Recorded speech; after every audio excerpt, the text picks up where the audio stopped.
And hello! So ngayon ay pa-ultrawin kami.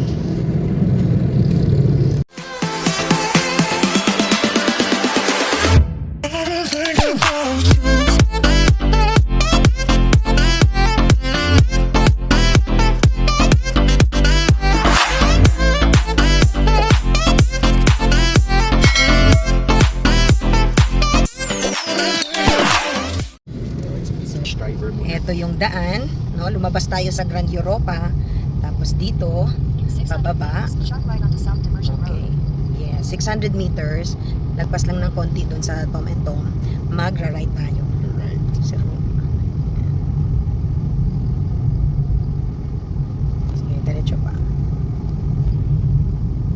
Yung parang may intersection doon. Doon ako mag-ride. Doon ka magra-right. Kasi ginagawa. Okay. Yun. Yes. Tama yun.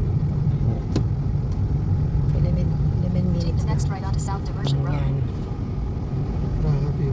So, itong street na to ay Masterson Street. Tapos, itong daan na to papunta sa Tagwanaw.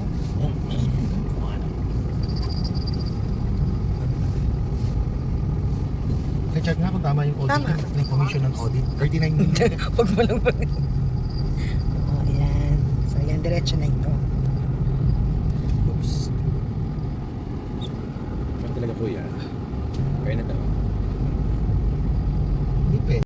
So, yung pupuntahan natin ay dyan sa bundok. So, itong bridge na to, yan, Tagwanaw na yan. Dadaanan nyo yan. May bridge. Tapos ito. Okay.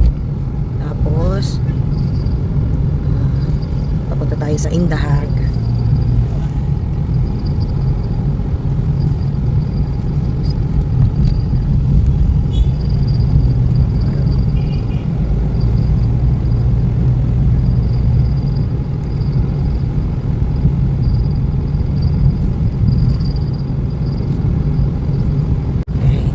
Slow down tayo konti. Alright, sige, paunahan pa.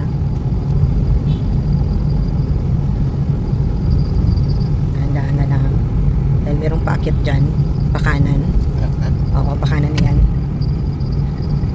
This one? Ito, yan. Take the next right onto Convention Center Access Road. Ayan, kanan tayo dito. Okay. Tapos, ayan. 8 minutes. Wow. Okay. Ayan, the all Welcome International Convention Center. So, dadaanan kasi natin yan bago sa Ultrawin. Diretsuin mo lang. Para inyong makita talaga yung daan.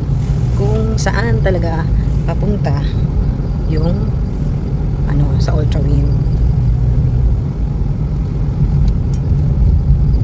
So, nakapag-inquire na kami.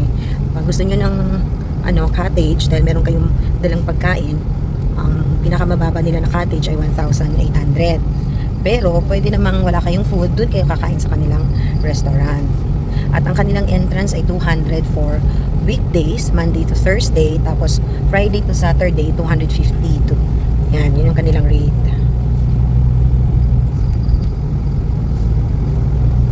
Okay, sundan lang kung trail na to. There's an international school. It's an international school. Okay, see. Sige lang, sundan lang. Nanuri International. Oh, meron palang Nanuri International School. Meron pala dito. Yes. Okay, diretso lang.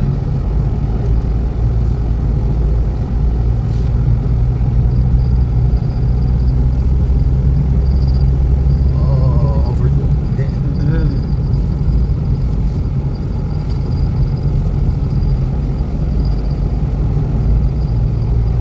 Dadaan ko sa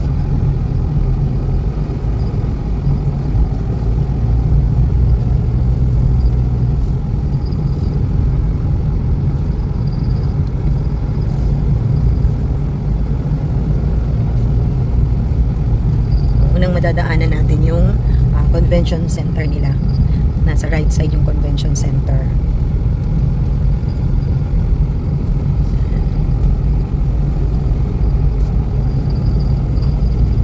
Ito yung convention center, oh.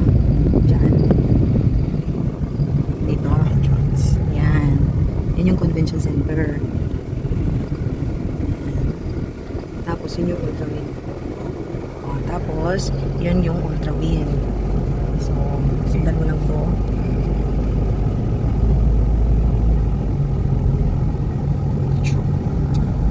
Meron din actually dito. Kaya lang I parang... think we should turn off the aircon. Oo. And we should feel the wind. Ay, nasara na yung isang restaurant. So, 2 minutes na lang. Base dito sa Google Maps, 2 minutes, nandyan na daw tayo sa Ultra Wind. Okay. Meron ding paakyat, pababa. Ayan. Oh, jungle pa.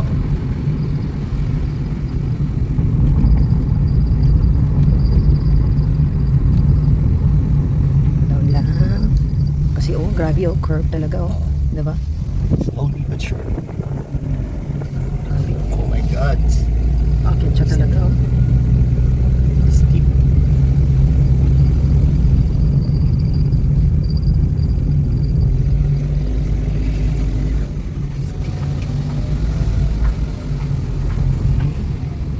Konti na lang, slow down tayo dito. Dangerous curve ahead. Oh, Ayun. parang sa snake. Wala, grabe oh. Tapos nakikita pa naman ni Job yung ano, parang dyan na, papasok na tayo dyan. Welcome to Ultra Wind yan, pinanggalingan ng rock na iyan. Dyan tayo papasok. Welcome to Ultra Winds Mountain Resort. 200 meters, turn left to stay on Ultra Winds Round Access Road. Okay. Yan. Meron din sila dito ano eh, mga rooms, pero hindi na tayo matutulog dyan. Yan. Turn left to stay on Ultra Winds Okay, Round left Access na Road. tayo. Then you will arrive at Left your na. destination. Alright. Register. Yan na. Okay. So, ayan na. Hello. Oop, oop. Diretso. Ano tayo nag-iwat? Teka lang. Dito na tayo kasi magpa-parking tayo. Blue tail. Head north on Ultra Winds Round Access Road. Hold on. Okay. You have arrived. Alright. So, andito na kami sa... Parking. Yan na tayo. Oh, dito na tayo para Saan? yung pick up. Ah, there. Oo. Yan. Oo. Bakit sumalampak yung di... Ano? Silbatuan mo yung peacock kay... Kami naglilinis. Pero parang gusto ko na dito. So, andito na tayo sa Ultra Wind. Ayan. Ang alam ko, saan ba yung pool nila? Ayan. Kuya! Saan yung may pool? Sa baba? Ah, okay. So, ayan. Yan yung paligid. And then, ito ay overlooking sa Cagayan de Oro.